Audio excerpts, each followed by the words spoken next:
अरिहन्त भाषयर्थं गणहर देवेहिं गन्धियं स्वप्नं प्रणमामि भक्तियुक्तो सुदृणान्महोवयं शिरसा। देवादिदेव मूल नायक ऋषभ देव भगवान की जय। आचार्य श्री सुनील सागर महाराज की जय। समस्त मुनि संघ की जय। सुधी विद्वज्जन, समाज के गणमान्य महानुभाव, मुख्य अतिथि महायश, हम जानते हैं कि इस देश की या संपूर्ण आर्यावर्त की जो मूल भाषा थी और जिससे प्रत्येक व्यक्ति का जुड़ाव था, उस भाषा का नाम प्राकृत भाषा है। क्योंकि प्रकृत्या आगतम प्राकृतम, जो प्रकृति से आई है, स्वभाव से आई है। तो आप लोग ये ध्यान रखना, जो जन भाषा थी उसी का नाम प्राकृत भाषा है। और जनभाषा होने के कारण हमारे आचार्यों ने उसे स्वीकार किया और उसमें ग्रंथों की रचना की। मैं जानता हूं अभी हमारे पूर्व वक्ता श्रद्धेय प्रोफेसर रमेश चंद्र जी साहब ने बताया भी कि अर्धमागधी में आगम ग्रंथों की रचना हुई। भगवान महावीर की जो वाणी है, यद्यपि आगम की दृष्टि से देखें, आचार्य वीरसेन स्वामी की दृष्टि से कहें तो अक्षरी भी है, निरक्षरी भी है। लेकिन आचार्य वीरसेन स्वामी ने जिसे निरक्षरी कहा, फिर शब्दों का गुम्फन हुआ, जैसा मैंने कहा, जो अरहंत के द्वारा कहा गया, गणधरों के द्वारा गूंथा गया, तो जो ग्रंथाकार परिणमन हुआ तो वो प्राकृत में ही हुआ। जैन समाज को गौरव मानना चाहिए। गौरव कह रहा हूं मैंने मुस्लिम विश्वविद्यालय अलीगढ़ में अपने व्याख्यान में इस बात को रखा था कि संपूर्ण विश्व के साहित्य में 40% प्रतिनिधित्व जैन साहित्य करता है।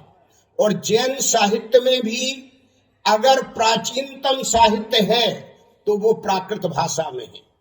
और आप कभी पांडिचेरी की जो फ्रांस लाइब्रेरी है उसे देखें, समुद्र के किनारे विशाल यूनिवर्सिटी फ्रांस उसका पूरा खर्चा देता है।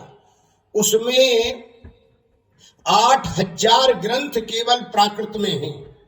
और हम नागौर का हमने भंडार गृह देखा, हजारों पूज्य आचार्य श्री हजारों प्राकृत के ग्रंथ विद्यमान हैं।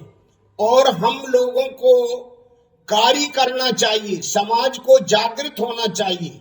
जैन समाज अपने को भूली हुई है, जो हमारा है उसका हम स्मरण ही नहीं करते, वह हर चीजों में लगे रहते हैं। हमारी संस्कृति के लिए, रक्षा के लिए प्राकृत भाषा सबसे ज्यादा उपयोगी है। और मैं कहा करता हूं कि प्राकृत भाषा को संस्कृत से नहीं सीखना, संस्कृत से प्राकृत नहीं आई, संस्कृत प्राकृत के माध्यम से उत्पन्न हुई है।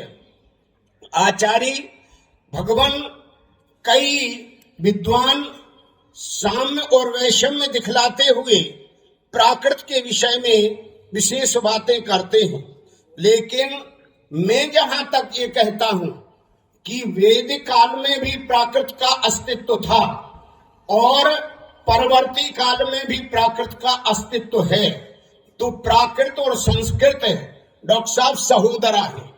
अगर संस्कृत के विद्वान भी देखें, जितने कालिदास हुए हैं, उन्हें नाटक लिखना पड़े तो साधारण पात्रों को, स्त्री पात्रों को, शूद्र पात्रों को प्राकृत के माध्यम से ही उन्होंने वार्ता करवाई अपना, और संस्कृत में वो नहीं बोल सकते थे, तो इसलिए राजा मंत्री संस्कृत में बोलते हैं, किंतु सर्वसामान्य जो पात्र होते हैं वो प्राकृत में ही बोलते हैं। इसीलिए प्राकृत भाषा का जो व्याकरण है वो संस्कारों से रहित नहीं, संस्कारों से सहित है। और मैं इसलिए कहता हूं, मैंने विचार किया कि सबसे मीठी भाषा कौन है, तो विचार आया कि मिस्री से भी मीठी अगर कोई भाषा है तो संस्कृत है, प्राकृत है। क्योंकि प्राकृत में ही बताया गया है, कथम चरे कथम चिट्ठे कथमा से कथम से कथम भुंजे ज भाषे ज एवं न पावम बंधई। तो कहते जदम चरे जदम चिट्ठे जदमा से जदम सहे जदम भुंजे ज भाषे ज एवं न पावई बंधे। अरे कैसे चलूं? आप कहते यहां आके बैठ गए। जैन शासन अहिंसा में विश्वास करता है। जैन शासन भगवान महावीर का हम 2550वां निर्वाण महोत्सव मना रहे हैं, और हमें राष्ट्र को बताना है कि भगवान महावीर ने क्या दिया। तो सबसे अधिक हमें ये बात रखनी है कि भगवान महावीर ने लोक भाषा का समर्थन किया। प्राकृत लोक भाषा थी, जन भाषा थी, और उसका समर्थन भी भगवान महावीर, तो उस समय से ये चली आ रही है।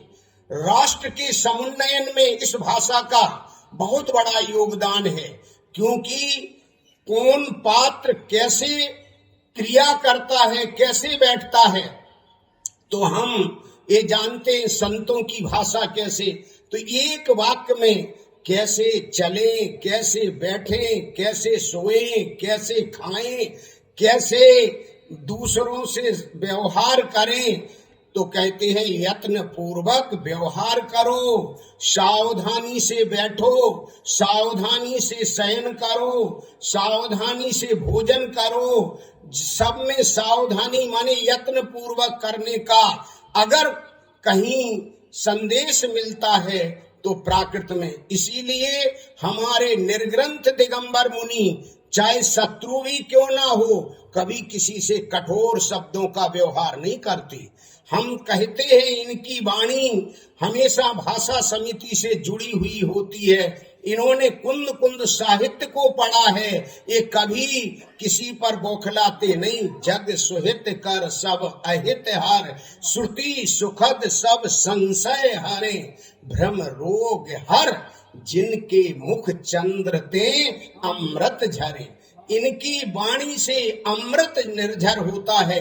ऐसी वाणी दिगंबर साधु की होती है। प्राकृत में ही दिगंबर साधुओं ने बोला है, प्राकृत में ही दिगंबर साधुओं ने लिखा है। पहले के आचार्यों ने लिखा बहुत सारा, लेकिन वर्तमान का सुखद विषय है कि आचार्य सुनील सागर महाराज और आचार्य वसुनंदी जी महाराज, दोनों आचार्यों ने शताधिक ग्रंथों की रचना प्राकृत भाषा में की है।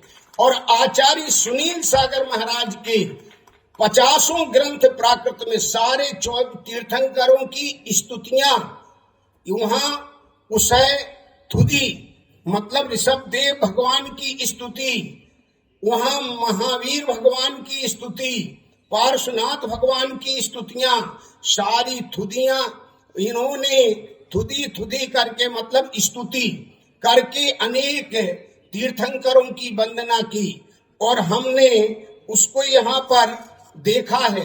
तो आप जानते हो द्वादशांग रूप जो वाणी है, 11 अंग 14 पूर्व के ग्रंथों की रचना कौन सी भाषा में हुई बताओ? प्राकृत भाषा में हुई। तो प्राकृत भाषा जैन धर्म और दर्शन के अनुयायियों के लिए प्राण भाषा है कि नहीं, प्राण तत्व है कि नहीं?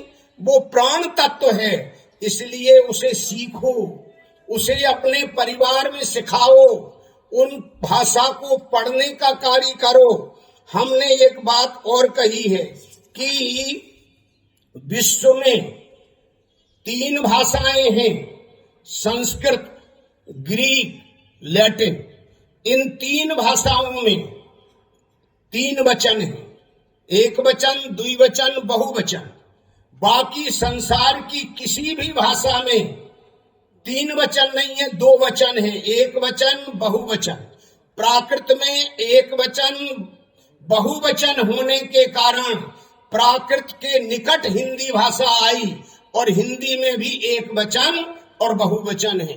और हमेशा ये ध्यान रखना कि प्राकृत भाषा के साहित्य से हम सब कुछ सीख सकते हैं। अगर कहीं ये मिलता है कि भगवान की वाणी औषधि है, तुम्हें निरोग रहना है, अस्वस्थ नहीं रहना है, स्वस्थ रहना है, तो ये शिक्षा किसी में मिलती है तो प्राकृत भाषा में आचार्यों ने दी है। विणयेण सुध मदीदम जदि भी पमादेण होदि विशरिदम तमुए अवट्ठदि पर भवे केवल नानम ही आवहदि।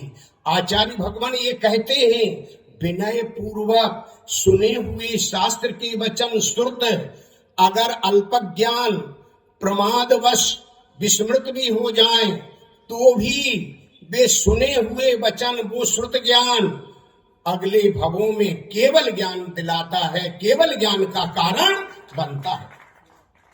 तो यहाँ जो आपने चातुर्मास में सुना, आचार्य श्री को सुना, शास्त्रों के वचन सुने, आचार्य श्री ने सब प्राकृत के ग्रंथों का आलोडन विलोडन करके जो रहस्य निकाला वो आपको दिया।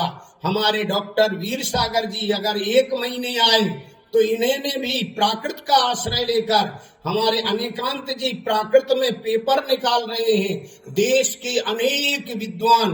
और मुझे खुशी है कि भारत सरकार ने प्राकृत अकेडमी बनाने की भी स्वीकृति दी है।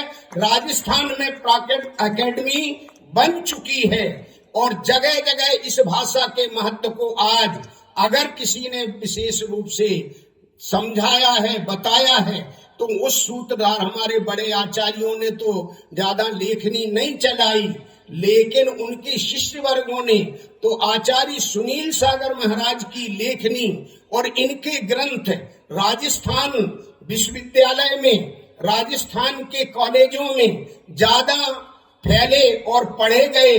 तो इसलिए राजस्थान सरकार को प्राकृत भाषा को कोर्स में रखना पड़ा और जाकर के इंटर तक में प्राकृत भाषा रखी जाएगी। प्राकृत भाषा का जनता में प्रचार था, संपूर्ण समाज प्राकृत का उपयोग करती थी। इसका सबसे बड़ा प्रमाण, जैसे हमारे डॉक्टर साहब ने कहा, शिलालेख हैं। शिलालेखों में, सिक्कों में, राजाज्ञाओं में सदैव जनभाषा का व्यवहार होता था। जो सिक्के बनाए गए प्राचीन, सिक्कों पर भी जो भाषा लिखी जाती थी प्राकृत में सिक्के, और जनभाषा माने प्राकृत भाषा। प्राकृत भाषा में ही शिलालेख ही नहीं लिखे गए, प्राकृत भाषा में अनेक राजाज्ञाएं भी चलती थी। राजा जो अपना न्याय देते थे वो संस्कृत में नहीं देते थे, प्राकृत में देते थे। तो इसलिए हम जानते हैं साहेबाजगढ़ी, मनसे, गिरनार, सोपारा, कालसी, धौली, जयगढ़, इरागुड़ी, ये सारी जगह प्राकृत प्राप्त हुई। और हम गिरनार की सुरक्षा करना है तो प्राकृत के उस शिलालेखों के माध्यम से बताना होगा आज हमें कि गिरनार का उल्लेख प्राकृत शिलालेखों में है। हमारे पास कोई दस्तावेज ना हो, लेकिन हमारे पास साहित्य है और साहित्य में वर्णन है और जैन धर्म का वहां पर उल्लेख है, तो वो मान्य होगा। कोर्ट मानेगा, शासन मानेगा, सबको मानना पड़ेगा, क्योंकि साहित्य भी सबसे बड़ा प्रमाण होता है। और साहित्य के उल्लेख हम सब प्रमाण रूप में प्रस्तुत करते हैं। हमारे पास अभिनव एडवोकेट हमेशा संपर्क करते हैं और हम इन लोगों को ये सब चीजें देते हैं। लेकिन हम इस बात को जरूर कहते हैं, हम हर चीज प्राप्त कर सकते हैं, लेकिन हमारी एकता, जनबल जरूरी है और सौहार्द जरूरी है। व्यवहार पक्ष से बच्चे अपने परिवार में रहते हैं और व्यवहार अगर हमारा कटु हो गया तो वो भी हमें छोड़कर चले जाते हैं। बेटा बेटी भी, हमारी बोली अगर उनके प्रति भी कठोर होती है तो जब वो हमारा साथ नहीं देते, जिनको हम सब कुछ दे रहे हैं, तो दूसरे लोग हमारी कटु वाणी पर कैसे। हम सौहार्द के साथ अगर सिखाया है किसी ने, तो औषधि रूप में अगर किसी ने बताया है तो प्राकृत भाषा ने बताया है। और प्राकृत भाषा में कहा है, जीर्ण वयण मोसह मेणम विषय स्व विरेणम अमे भूयम जर मरण वायु हरणम क्षय कर्णम शब्द दुखाणम। अरे आचार्य भगवान ये कहते हैं कि जिणवयण, भगवान जिनेन्द्र के वचन एक ऐसी औषधि है जो प्राकृत भाषा में आए हैं वो वचन, और आज हमें पढ़ने को मिल रहे हैं कि उस औषधि का सेवन करने से संपूर्ण विकार दूर हो जाते हैं और आत्मा हमारी निर्विकृत होती है। निर्विकृत होना जरूरी है। और हम अधिकांश परेशान हैं किसी से, जैसे हम विद्वान लोग भी परेशान होते, मुनि भी परेशान होते, काहे से? बुढ़ापा से। तो बुढ़ापा का दुख अगर नहीं सहना है, बुढ़ापे में अगर आनंदित रहना है, जर माने बुढ़ापे के दुख को दूर करने वाली जिनवाणी है। जिन जर मरण, मरण के भी दुख से बचाने वाली जिनवाणी है। और जिनवाणी का वर्तमान में सार जो श्रुत रूप में मिलता है, चाहे अंग रूप में मिले, चाहे उपांग रूप में मिले, चाहे शास्त्र आराती है आचार्यों की रचना के रूप में मिले, वो सारे के सारे प्राकृत भाषा में थे, संस्कृत भाषा में बाद में। आरातीय आचार्यों की रचना आचार्य पुष्पदंत, आचार्य भूतबली, आचार्य गुणधर स्वामी, इन्होंने सूत्र वाक्य में सारी रचनाएं लिखी, लेकिन सार भर दिए हमारे आचार्य।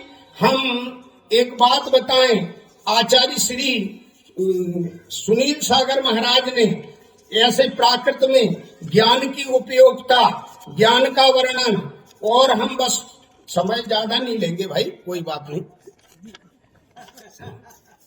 देखिए अभी तो फर्स्ट अटेम्प्ट है। देखो हम लोग तो बोलने वाले हैं, सब जानते हैं, बोलते रहते, लेकिन यहाँ बोलने का, लेकिन मैं आज यहाँ पर एक चीज जरूर देना चाहता हूँ। आदा चीदा भणियो, इतना आधा चीदा भणियो, इतना सा वाक्य सुना तो आत्मा को चेतन कहा जाता है। आत्मा को चेतन कहा जाता है। चेतिहरम जिणमग्गे छक्काए ही करम। अरे जिस मार्ग में, जिन मार्ग में चैत्र ग्रह सटकाए जीवों में हितकारी है, अगर कोई है तो जिनेन्द्र वचन है। अरे जह ते ना पियम दुखम जाने एवं सब जीवाणा। अब आपको बता रहे हैं, जैसे हम डॉक्टर वीर सागर जी अभी हम चर्चा कर रहे थे डॉक्टर साहब से कि संस्कृत में और प्राकृत में अंतर क्या है। हम संस्कृत पढ़ते रहे, पढ़ाते रहे। संस्कृत में गौड़ी शैली है और गौड़ी शैली में दीर्घ समास वाली रचनाएं होती हैं। अगर बाण भट्ट ने वाक्य शुरू किया तो उनका एक वाक्य 25 पेज में जाता है। एक वाक्य 25 पेज में लिखने का बाण भट्ट को अधिकार था, लेकिन संस्कृत में नहीं। क्यों? जनसामान्य की भाषा थी। तो वहां तो ऐसे जय ते ना पियम, जैसे तुम्हें दुख प्रिय नहीं है, जानी एवं सब जीवाणम, जानो वैसे सब जीवों को भी दुख प्रिय नहीं है। जैसे तुम्हें कांटे का दर्द होता है, उसी तरह से सताओगे तो दूसरे जीवों को भी दर्द होता है। ये शिक्षा कहाँ दी गई? जैन समाज को नहीं, संपूर्ण विश्व को प्राकृत भाषा में दी गई। जीव मात्र को दी गई कि जैसे दुख तुम्हें प्रिय नहीं है, वैसे दुख दूसरे जीवों को भी प्रिय नहीं। चाहे पिल्ला हो, चाहे चींटी हो, किसी को भी मत सताओ। जो दूसरों को दुख देता है वह उससे अनंत गुना दुख प्राप्त करता है। ये किसने देखा? जो कुणई परस्य दुहम पावई तम अनंत गुणम, है ना। लभंती अम्बे आयम नहीं निम्ब तरुमी पवियम्मी।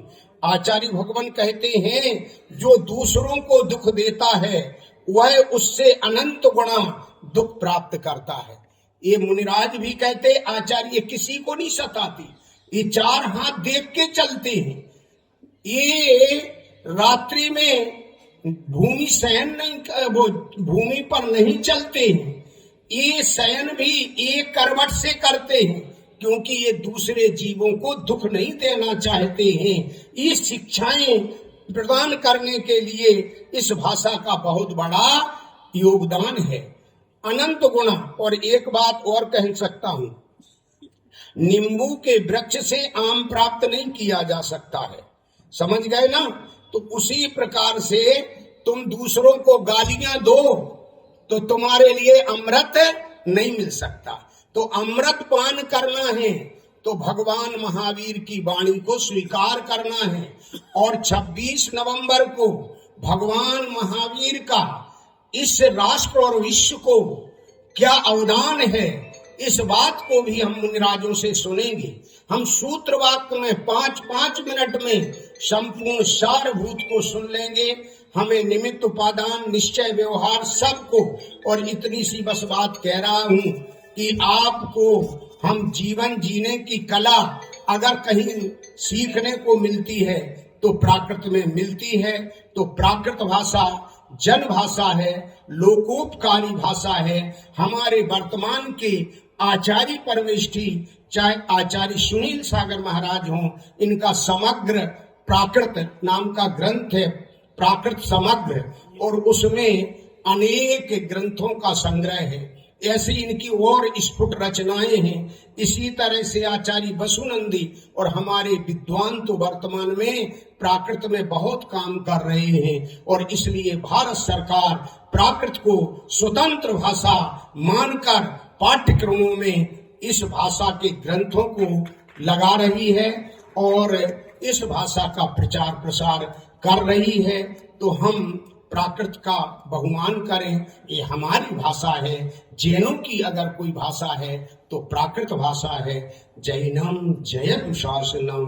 आचार्य सुनील सागर महाराज की जय।